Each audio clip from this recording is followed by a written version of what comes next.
Alright, this video deals with the second main type of chemical reaction that we see in Chapter 8, Section 2, and that is decomposition reactions. Decomposition reaction starts with a single compound and it produces two or more simpler substances or compounds. Most often those two things will be elements.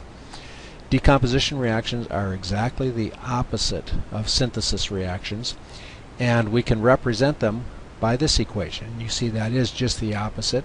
We start with a compound, AX, where A is a metal, X is a nonmetal, and we end up with two elements, A the metal and X the nonmetal. And as I said, these may be simpler substances, but most often those are going to be elements. So AX is the compound that you're starting out with. A and X can be either elements or compounds.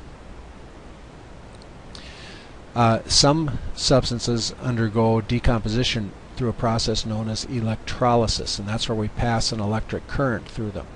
An example of this would be the electrolysis of water. We put water in a container, pass electricity through it, and it breaks the water apart. You have hydrogen and oxygen gas being given off. Some of you may have seen this demonstration in a physical science class. You end up with twice the volume of hydrogen that you do of oxygen, and we'll learn about that in a couple chapters. But you break this down into its two elements that form it, hydrogen and oxygen. Oxides of less active metals, these are the ones that are located in the lower center of the periodic table, decompose into their elements when heated. And an example of this is mercury 2 oxide. That decomposes, remember this symbol here over the arrow means when heat is applied. That decomposes to mercury and oxygen is given off. Now we used to do this as a demonstration in classes. I can't do it anymore because we are a mercury-free school.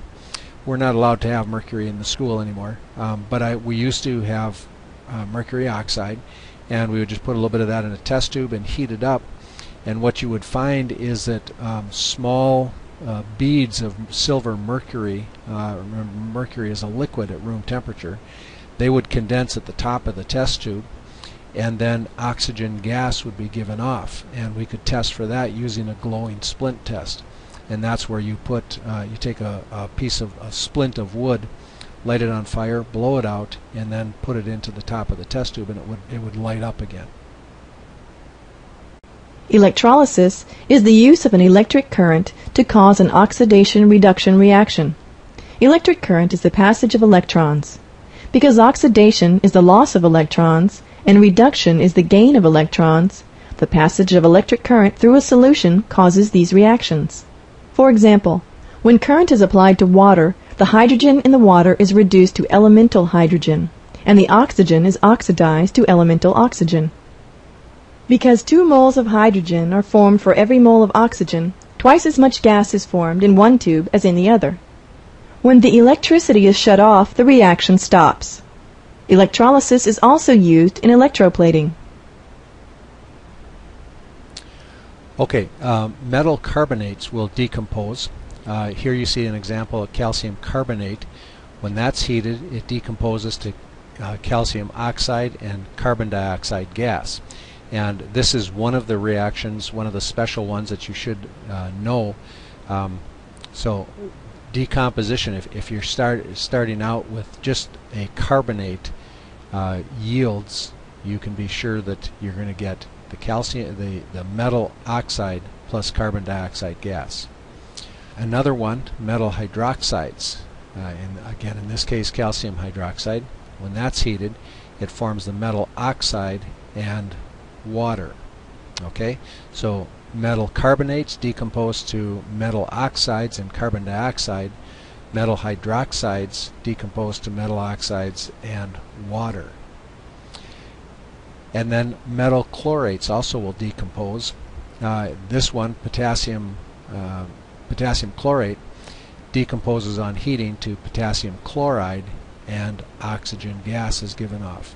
You'll notice over here a catalyst is used. The manganese dioxide is used to catalyze this reaction. However, that does not get used up. It doesn't really take part in the reaction. It just provides a place for the reaction to occur. Acids will decompose into nonmetal oxides and water. An example of this, and this is not a real common one, I would not spend time trying to remember this one, but carbonic acid will decompose to produce carbon dioxide and water, and it does that at room temperature. You don't need any heat. Here's the reaction for that. Okay, carbonic acid is 2 hydrogens with the carbonate ion. That gives you carbon dioxide and water. And that's the end of our decomposition reactions.